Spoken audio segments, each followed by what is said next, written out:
నిజంగా అదొక చరిత్ర.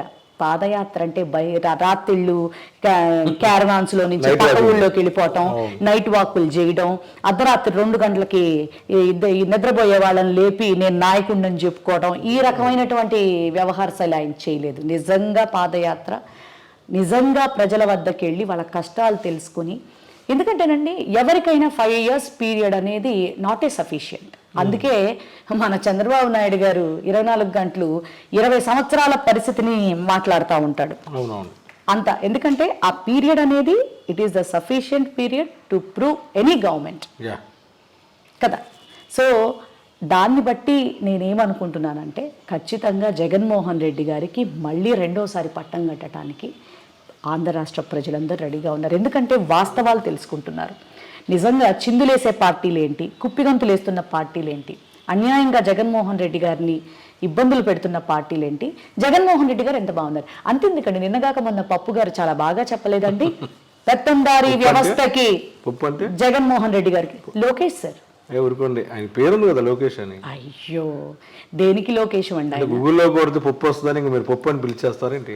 అయ్యో అసలు వారికి ఆ పేరే కరెక్ట్ అండి. ఎందుకంటే నాకు ఇంకో విచిత్రమైనటువంటి సంఘటన మీకు చెప్పమంటారా? సభలో పెత్తందారీ వ్యవస్థకి జగన్మోహన్ రెడ్డికి రేపు 2024లో సమరం జరగబోతోంది, అందరూ మరి కలిసికట్టుగా రావాలన్నాడు. అంటే అతనే ఏమని పిలుస్తున్నాడు, మేము పెత్తందారీ వ్యవస్థ, మళ్ళీ మమ్మల్ని గనక మీరు ఓటేస్తే గనక మీరు సంకనాకిపోతారు, జగనే మీకు సమర్థుడు. అప్పుడప్పుడు తండ్రి కొడుకులు చెప్పేస్తున్నారు. అదే చెప్తే బాబు గారేమో సైకిల్ పోవాలి అంటారు బాబు గారు, జగన్ రావాలని ఆయనే అంటాడు.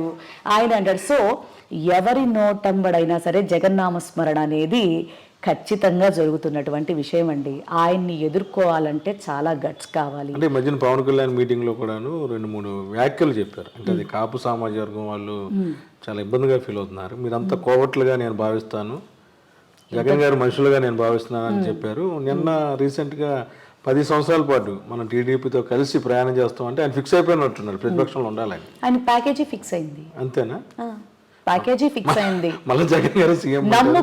నమ్ముకున్న కాపుల్ని అన్యాయం చేసినటువంటి ఒక వ్యక్తి, ముద్రగడ పద్మనాభం గారి కష్టకాలంలో ఉన్నప్పుడు ఈ వ్యక్తి ఏమైపోయాడు, కాపు అని చెప్పుకునేటటువంటి ఈ వ్యక్తి ఏమైపోయాడు, ముద్రగడ గారికి ఏమాత్రం సపోర్ట్ ఇచ్చాడు, వాళ్ళ ఫ్యామిలీని రోడ్ల కనీసం కదా, ఇంకా కాపు అని ఏ లెక్కలో చెప్పుకుంటాడు, అసలు కుల ప్రాతిపదికన ఏ రకంగా మాట్లాడతాడు. చెప్పండి. అంతేకాకుండా ఇప్పుడు మీరు కోవట్లు, మీరు నేను 10 సంవత్సరాల పాటు నేను బాండ్ రాసిచ్చేస్తున్నా టీడీపీకి అంటామంటే నిజంగా అస్సలు ఎంత అన్ఫిట్ అంటే రాజకీయాలకి జనసేన అధినేత. మేము అంటున్నామని జనసేన కార్యకర్తలకు కానీ ఇంకోళ్ళకి కానీ నాకు తెలిసి ఇప్పుడు జనసేన కార్యకర్తలకు కూడా నాకు తెలిసి ఏ బాధ ఉండదు. ఎందుకంటే ఆయనే తొక్కేస్తున్నాడుగా కార్యకర్తల్ని, పీక మీద కాలేసి తొక్కేస్తున్నాడు ఒక్కొక్కళ్ళని. మామూలుగా పీక మీద కాలేసి తొక్కేసి ఇన్సూరెన్స్ చేతిలో పెడుతున్నాడా పాప. ఆ ఇన్సూరెన్స్ కూడా 500 కట్టించుకుని ఇచ్చినట్టున్నాడు. అసలు నిజంగా చాలా బ్యాంక్ లో అకౌంట్ లో 1000 రూపాయలు ఉంటే మనకి ఇన్సూరెన్స్ ఉంటుంది. నేను ఒక్క మాట చెప్తాను, ఇచ్చేది యాక్సిడెంటల్ బెనిఫిటే కదా. ఇప్పుడు కళారంగానికి సంబంధించినటువంటి వ్యక్తులు చాలా మంది రాజకీయాల్లో సక్సెస్ అయ్యారు, చాలా మంది ఉన్నారు.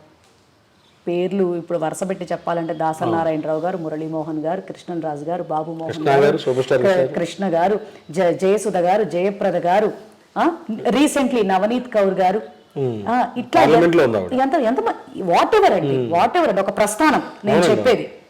వాళ్ళు వచ్చి అంత సక్సెస్ఫుల్ అయినప్పుడు 12 ఏళ్ళు అయింది నువ్వు పార్టీ పెట్టి, నిన్నేమనుకోవాలి? నువ్వు కళారంగంలో ఏమన్నా కళారంగానికి కూడా సరిపోవా? అది నువ్వు ఆలోచించుకో. ఎందుకంటే అంతెందుకండి, మెగాస్టార్ చిరంజీవి గారు ఒక 6 నెలల్లో పార్టీ పెట్టి 6 నెలల్లో పార్టీ పెట్టేసి వెంటనే ఎలక్షన్స్కి వచ్చి 18 మందిని గెలిపించుకుని తర్వాత కాంగ్రెస్ లో విలీనం అయ్యాడా లేదా పక్కన పెట్టి తన్ని తాను నిరూపించుకున్నాడా లేదా? ఆయన పర్యటనలు కూడా అలా చేసేవాడు. నిరూపించుకున్నాడా లేదా? ఆయనకున్నటువంటి మంచి చక్కని మాట తీరు కూడా నీకు లేదా? ఆయన పార్టీ ఎత్తేటాకు కూడాను అసలు నువ్వేగా ప్రధాన కారణం. అదే ఇతనే కదా కారణం.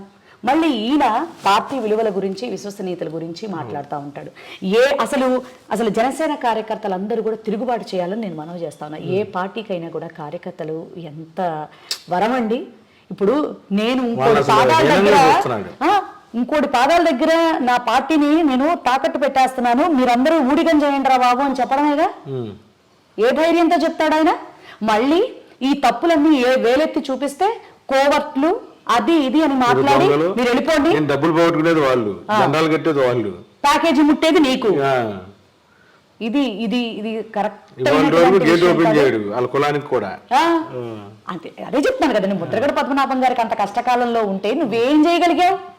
మళ్ళీ నువ్వు కాపుల గురించి మాట్లాడతావు. ఒకనొక టైంలోనేమో ఈసారి కాపులంతా కలిసి నాకు ఓటేయండి, నన్ను గెలిపించండి అంటావు. పబ్లిక్ మీటింగుల్లో ప్రజల్ని పట్టుకొని నేను సింగిల్గా వద్దామనుకుంటే నాకు ధైర్యం సరిపోవట్లేదు, ఎందుకంటే మీరు నా మీటింగులకు వచ్చి చప్పట్లు కొడతారే తప్ప ఓటు జగన్మోహన్ రెడ్డికి వేస్తాడని నువ్వే ఒప్పుకుంటావు.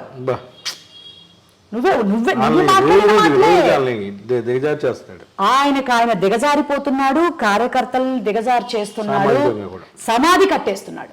ఇది జనసేన కార్యకర్తలు తెలుసుకోవాల్సినటువంటి విషయం. వీళ్ళు పాపం ఇంకా కూడా ఎక్కడో ఏదో ఇదితో కొంతమంది ఊగులాడుతున్నారే తప్ప అసలు ఆ పార్టీ టీడీపీతో కలవటం వల్ల జోగి రాసుకుంటే బూడిద రాలుతుంది అన్నట్టుగా తప్ప అంటే అవి జరుగుతాయే తప్ప వైఎస్ఆర్ కాంగ్రెస్ పార్టీకి వచ్చినటువంటి ఇబ్బందులు ఏవీ లేవు, ఉండబోవు. చరిత్ర సృష్టించబోయేది మళ్ళీ ఆ మహా వ్యక్తే జగన్మోహన్ రెడ్డి గారే.